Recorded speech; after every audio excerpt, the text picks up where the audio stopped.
Welcome to the Talking Cities podcast with Matt Enstis and friends. Talking Cities is the place where we talk and investigate cutting-edge innovations for cities in America and beyond, featuring people working to create vibrant, healthier, and more sustainable communities and exploring the beauty and creativity in it all. Today's host is the BNMC's Director of Innovation and Entrepreneurship, Jillian Lenhard. Let's dive in. Welcome to Talking Cities.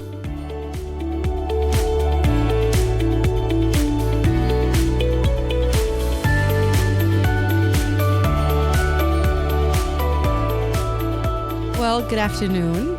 This is Jillian Lenhard, Director of Innovation and Entrepreneurship here at the Buffalo Niagara Medical Campus. I'm so excited to be co-hosting the Talking Cities podcast, and I am being joined here by the one and only Jillian Lenhard.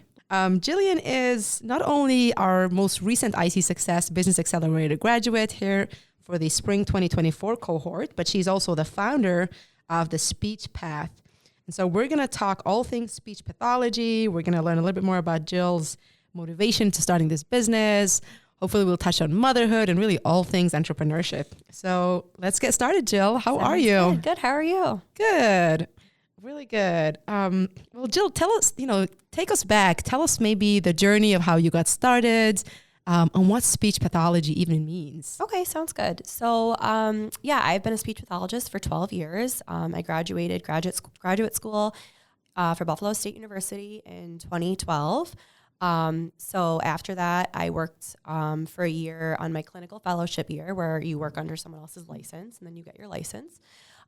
So I kind of have experience the last 12 years in a bunch of different areas. I first went to a center-based program where I worked with children on site. So a lot of these kids qualified for many services. So special education, speech therapy, occupational therapy, PT. So that was out in Lackawanna. I worked for Baker Victory Services for a few years. Mm-hmm. After that, I moved on I worked for ECMC Peds. So I did that for just under 6 years. So in that capacity, I worked with young children early intervention, which is 0 through 3, and preschool as well. So that's 3 through 5.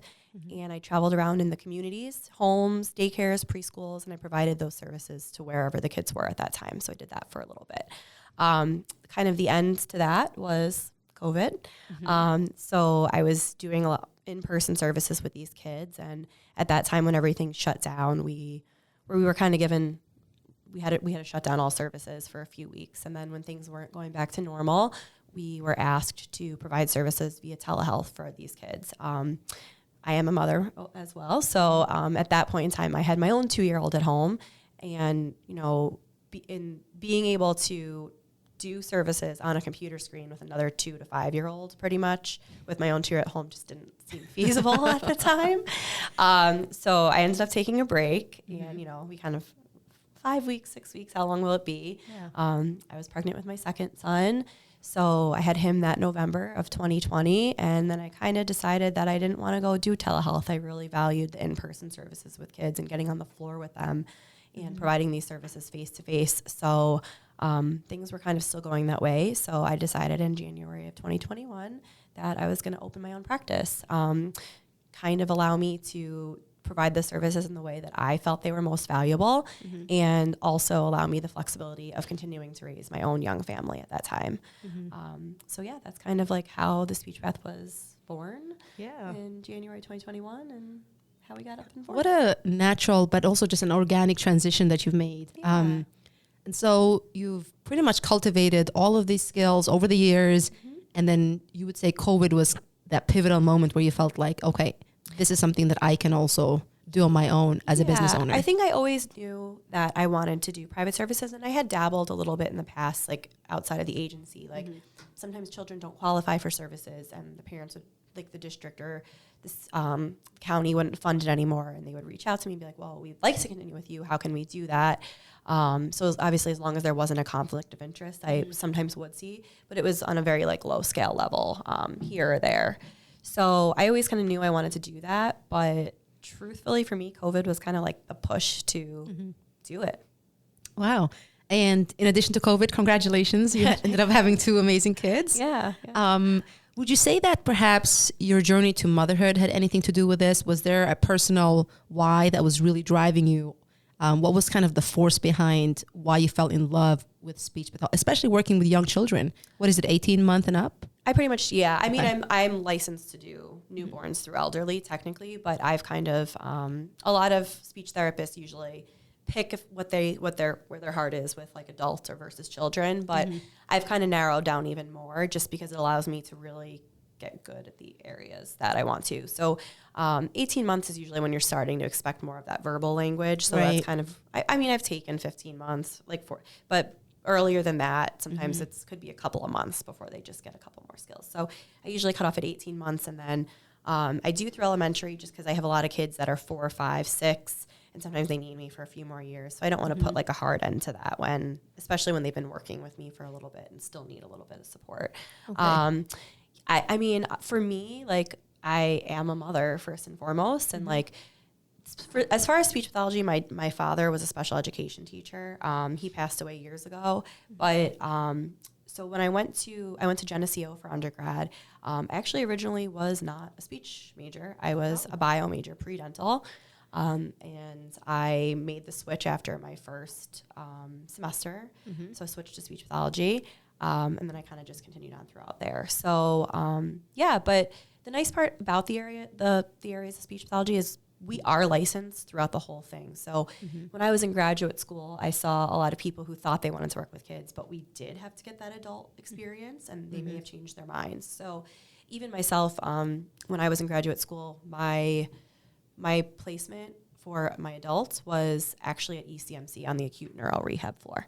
Okay. So I was doing swallowing. So you get a lot of experience, and then you can kind of figure out what you like and what's motivating to you, and zone in on that. Okay.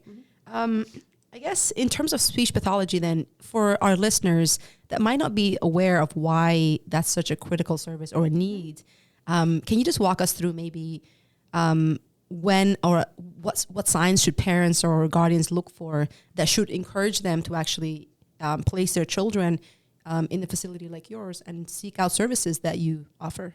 Sure. So there's obviously like milestones that exist, and milestones are pretty much like the baseline that you want to be meeting to pay attention, like where your child is. So a milestone's more like a tracker, and then there's ranges. So not every child's going to be exactly the same. So when you look up, and you can look on my site or my Instagram has some of these tips and stuff. So for instance, like when a child is turning 12 months old, that's about when you want to be hearing first words. So is it going to be 12 months on the day? No, but around then, maybe between 11 to 13, 14, you want to be hearing those like first words starting. By 18 months, you want to be hearing children have about, at least around like 10 words. A lot of children will have 50, so you can kind of look in those ranges and see where they should be at. Okay. By the time they're turning 2 years old or 24 months, children should be starting to combine words. So you want to start hearing 2-word combos such as like dog go or mama up. So simple 2-word combos. So that's as far as like vocabulary and expressive language, but there's other things. So expressive language is how we're using our words to convey it, the language we're using, the vocabulary, the grammar, the different types of words, like not only nouns, but verbs and prepositions. So there's milestones and baselines for all of this that you want to be seeing to kind of get to that next stage. There's also receptive language, though. So a lot of children, even if they're not using expressive language yet verbally or using signs or things like that or gestures, we want to look at how they're understanding language. So are they understanding simple yes/no questions? Like even if it's just nodding their head, are they understanding that? Okay. If you're telling them, oh, go get the ball, maybe they can't say it yet, but are they starting to distinguish like, oh, the ball, there's a ball in a car, that's the ball. So they're starting to understand that vocab. And that's receptive language is a heavy prerequisite to expressive, because in order to be able to say something, you have to be able to understand it. Yeah. So. And well, very silly question, and I have a toddler.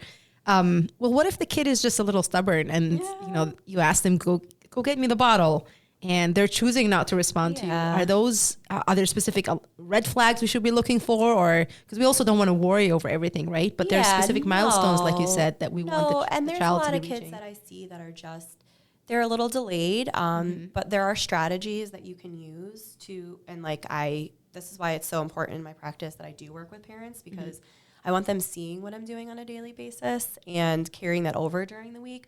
So there's a lot of early language strategies that you can implement, and none of them are really hard. It's more just being like cognizant in your use of them and like being intentional about it. So there's strategies instead of just like giving it to them. Like one of them is offering choices. It sounds so simple, but like if you're like, oh, do you want to can you go get the ball or the car? But maybe before it was, I don't want to go get it because you're telling me to do it. Yep. But now they might be like, go get it. And they might say the ball. So there's strategies like that, just choices, or say they usually are going to reach for their milk or something. I want it. Giving them like a visual choice and pairing it, and you giving those verbal models. Do you want the milk or the water, and kind of holding them up while you're doing it instead of just the Yeah. They might still reach for one, but then whatever one they reach, oh yes, you want the milk. So like there's simple strategies you can use, and they're not hard. There's so many other ones. I really like that. And it sounds like intentional. when the families go through your services, you're giving them realistic tools to practice at home. Yes. So that, eventually they won't need your service even. Yes. Talk to us maybe a little bit about that. Is there a success story that maybe we can hear about?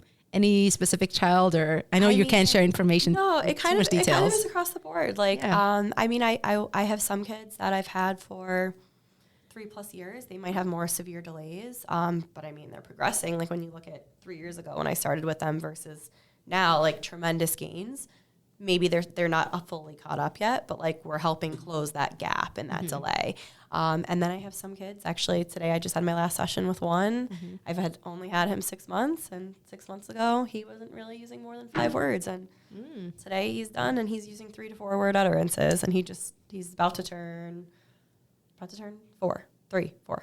Wow. I don't remember his birthday, but So like today I had my last session with him, and he's just doing great. 6 months. So he was just one of those kids that like just needed some explicitly taught strategies. And and parents can, like, a lot of parents will blame themselves, like, what are we doing wrong? It's not that you're doing anything wrong. Some of them might just need explicit instruction, and it presented to them in a way that, and there's like another like thing too, like a lot of families with good intentions, myself included, we're all guilty of it. What's this? What's this? What's this? What's this? Trying to get them to label.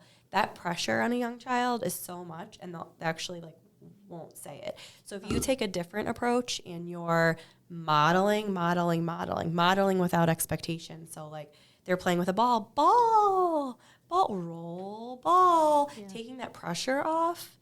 Sometimes if you do that and within a couple of routines for a little while and keep at it, they're imitating because the pressure's off. So. What about kids who speak more than one language? Does that affect their learning a language? So it doesn't. That's a myth. So that's a myth I hear. Like if they're bilingual or parents are speaking 2 languages or more in a household. No. So if you want them to learn 2 languages, you need to immerse them in the 2 languages. So that's a myth that using 2 languages with a child will cause a delay. It will not cause a delay. Okay. However, if a delay exists in one language, it will exist in the other language. So that's why it's important when children who are being evaluated, who are exposed bilingual. So like if a family were to come in to me and be like, hey, our native language is not English, it's Mandarin or something. That's their first language. That's what's spoken at home all the time. I should not be testing them in English, because if I test them in English, and if that's only spoken 10% of the time in the home, of course they're going to come out delayed. You can't test me in Mandarin. Like I'm going to come out delayed in Mandarin. I don't understand it. So the best practice for situations like that is for there to be an interpreter or translator who, if there's not a bilingual speech therapist who can administer that test in the home language, the first language, then it should be being translated to be administered in that. But however, if there is a delay in one language, it will carry over to the other language. Okay. No, thanks for explaining that. I'm hoping some of our listeners have children where they're speaking to them in multiple languages. Yes. So that's an excellent example. A lot of people delay that, and no, don't delay it. Yeah, I've seen that happen too, where they wait until the child is 4 years old, and it's just because they think they're going to delay the child and they don't want to expose them. No, thanks for crushing that myth. Yeah. Let's maybe pivot over to the business side of your work. Obviously, launching a business is very tough. You launched it during COVID, at a time when a lot of small businesses were closing. Yeah. Tell us maybe what that experience was like for you. And now still, of course, seeing that you're successful and you're on a positive, successful trajectory, and we're excited to be part of this journey with you. Yeah. Talk to us about how you got started. You know, who did you go to for help?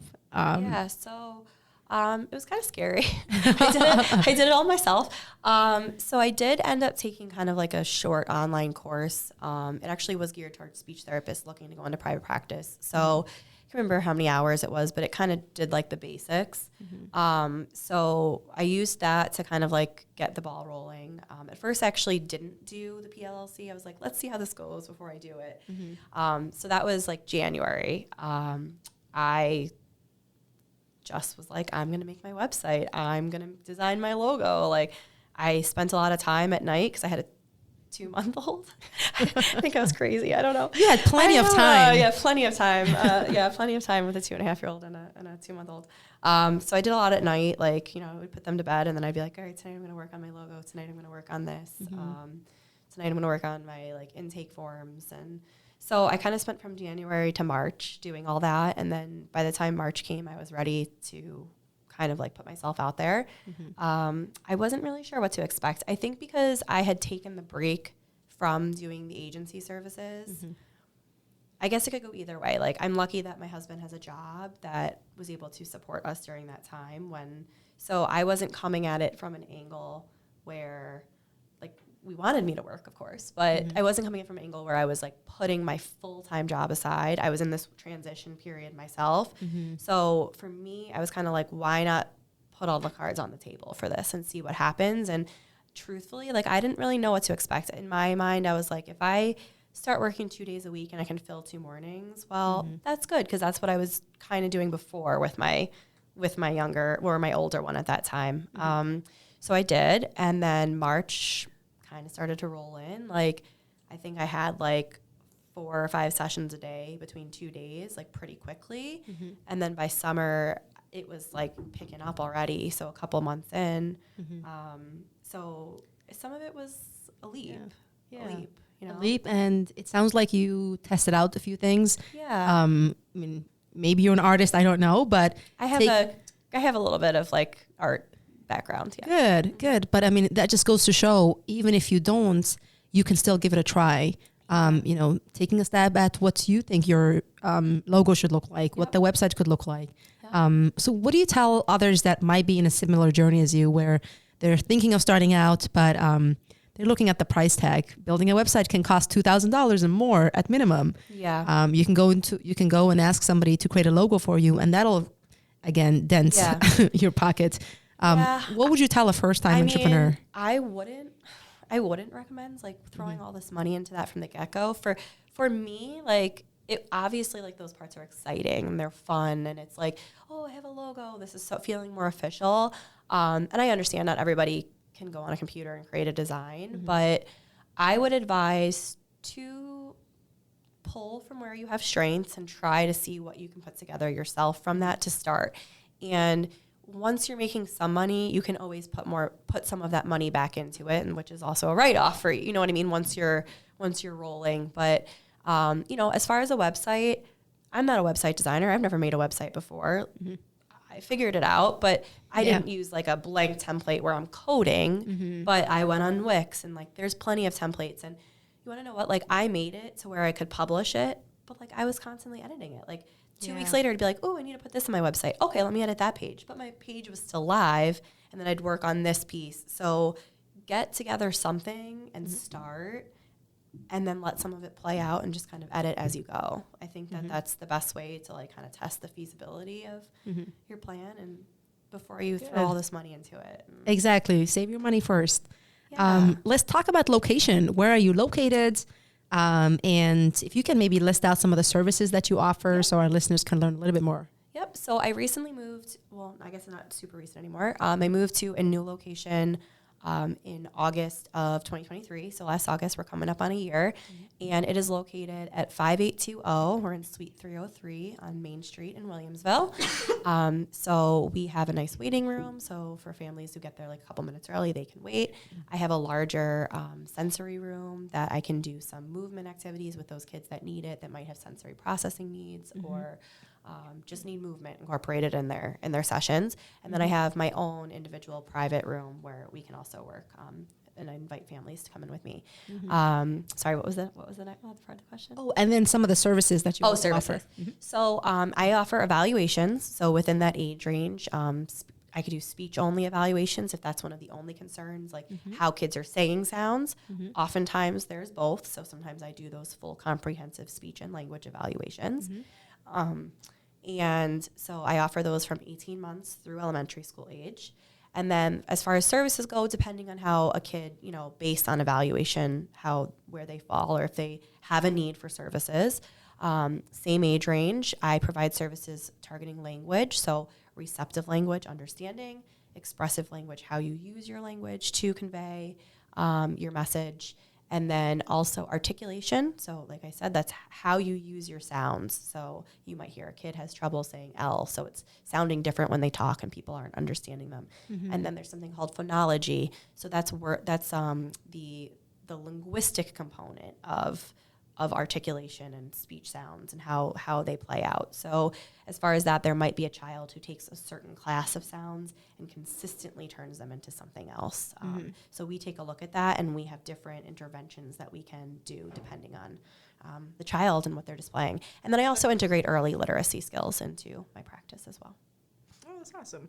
And if you had to share maybe the main differentiator or something that's truly unique about the services that you offer, or the way that you deal with, the families, your customer service, what might be a unique, compelling factor? What is your value prep? Yeah, so I think what makes us different right now is that we are really heavily emphasize the importance of child-led play-based learning. So especially with those younger ones, like the 18-month-old through 3-year-olds, like I'm not having them come in and sit at a table. It's not appropriate. The research shows that kids learn best through play.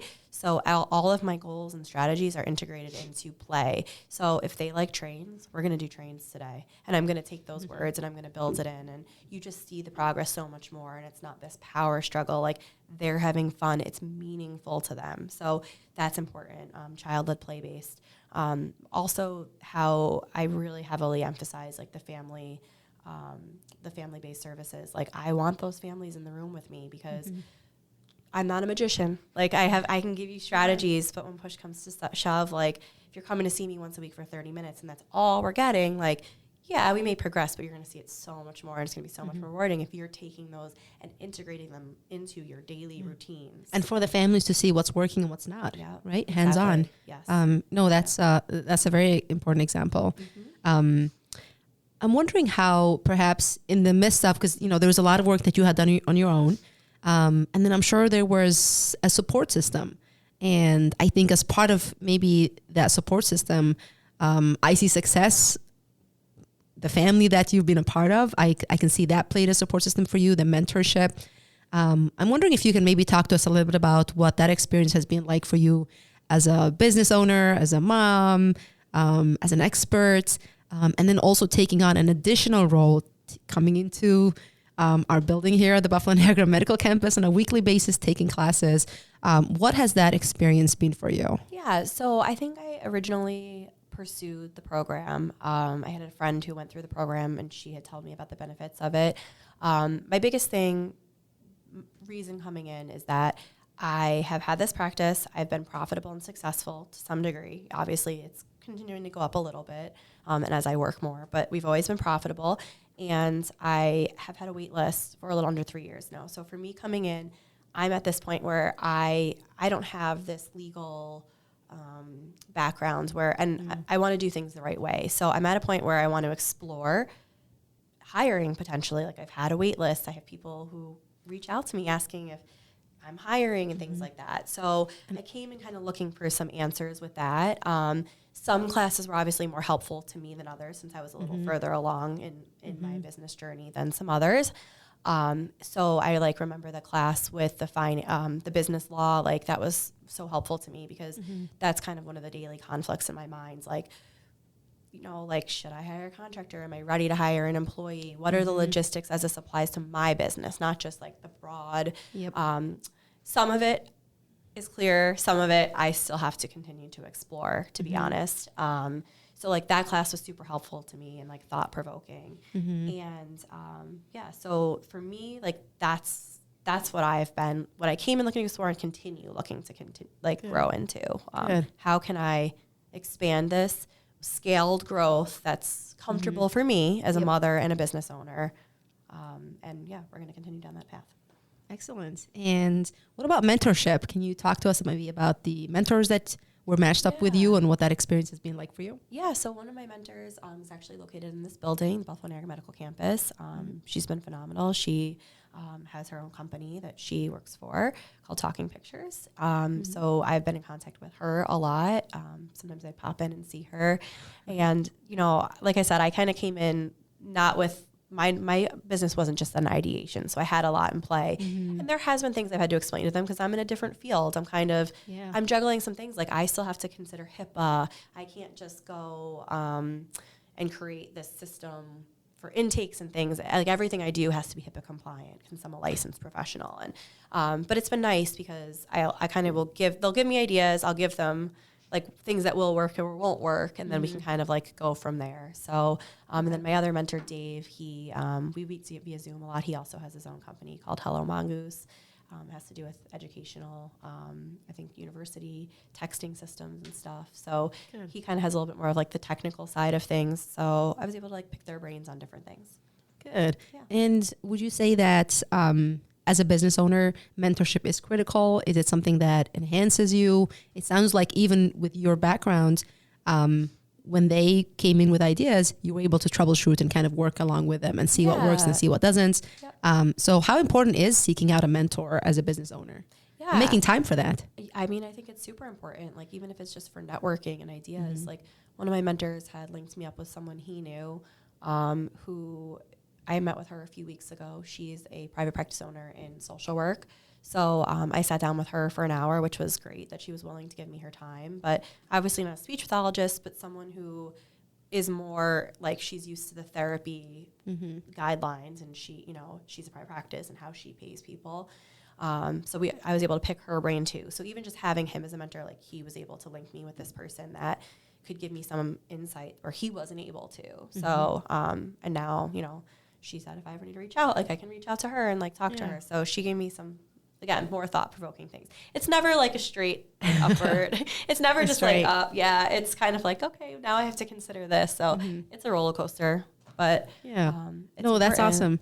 And I can see universities actually partnering with you perhaps for internship opportunities, because a lot of people think starting a business is difficult, but they also don't think that's something that they can pursue or as an option. And so I'm not sure if universities have reached out to you or if that's something that you've considered, especially with the HIPAA restrictions, perhaps having an intern, what that looks like. When I used to work at my first job, when I was salaried full time, I took student teachers from UB and Buff State. I haven't, when I was driving around with the other job, that's a little harder. Is there a high need? Or is there like a lot of students looking for placements? Yes. Okay. There's a lot of students looking for placements. And then, like I said, so in speech pathology, the first 9 months you work, you're actually called a clinical fellow. So you actually don't have a license. Okay. So you have to work under someone. Right now, I've had some limitations to doing that only because I'm still juggling. I have a 3-year-old and a 6-year-old, so I'm still juggling kind of that in between where we're not all school age. So it's hard for me right now. I don't want to commit to taking someone when I can't give them a full-time caseload, because you need to get a certain amount of hours for those. Okay. Is it on my radar for the future again? Because like I've done in the past for sure, but also I need to be fair to the students because I know that they're on a time crunch for getting their hours. So definitely something in the future. If I have the capacity to do it, I will. Awesome. I mean, you're truly inspirational. I think for everything that you've done as a young person, giving back here in our community, the valuable work, it's really changing lives. So I think that's really, really critical. Yeah. How can the audience, if anybody wants to learn more about your work, if they want to get support, if they want to get involved, seek out your services, how do they get in touch with you? Yeah, so you can either find me on my website. It's www.thespeechpathbuffalo.com. I also have an Instagram site. It's got little dots in between each of the words because that was the only handle I could get, but the.speech.path.buffalo. I have a Facebook page as well. And all my information is on all of those, so you can reach out. Right now, so any of those things, I try to keep updated here or there with some tips. I have milestones on my Instagram page just for generally what to look at. In the future, I'm hoping to kind of implement some workshops or trainings, even for parents who even are new parents, like 0 through 12-month-olds who are just wanting to know what to look out for. I know when these parents go to the pediatrician appointments, they do like general checklists, and that's great. I'm glad they're doing it. But sometimes parents want a little bit more. Well, what am I looking for, but what can I do? What kind of tips and things can I be implementing to try to minimize there ever being a delay in the first place? It can't hurt. So, so I have some tips like that, but I'm hoping to release some parent trainings and workshops for that too. Awesome. And then final question, probably the hardest one. 5 years down the line, what can we look forward to? What can we expect? Yeah, we'll see. I want to continue to kind of stay hyper-local in our area.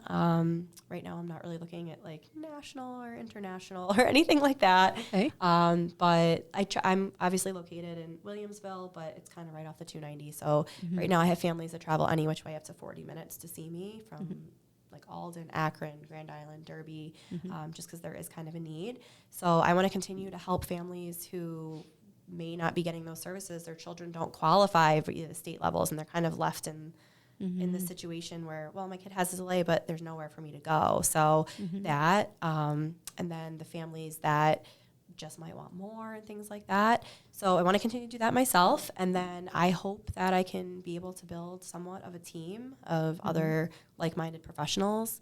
I'd like to have a very close-knit team, people that kind of stand by my values and morals for providing these services and like the mission behind it. And I hope we can kind of create something. You never know. Maybe we can get some OTs in. Yeah. Some other professionals and have a nice little clinic.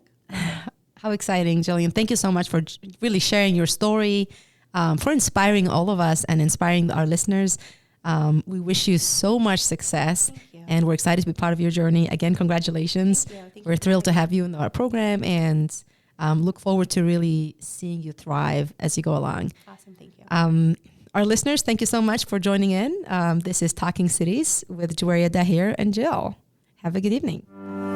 Thank you for listening to the Talking Cities podcast with Matt Entice and friends. Be sure to subscribe to our podcast on all podcast streaming platforms. Talking Cities is brought to you by the Buffalo Niagara Medical Campus, dedicated to furthering economic growth, igniting urban revitalization, and building a strong, thriving community. Using our mutual city methodology, we foster conversation and collaboration among anchor institutions, partners in the community. Together, we address critical issues including job and business opportunities, healthy and active living, entrepreneurship, energy, access, and transportation. The Buffalo Niagara Medical Campus, working together to change our city's future.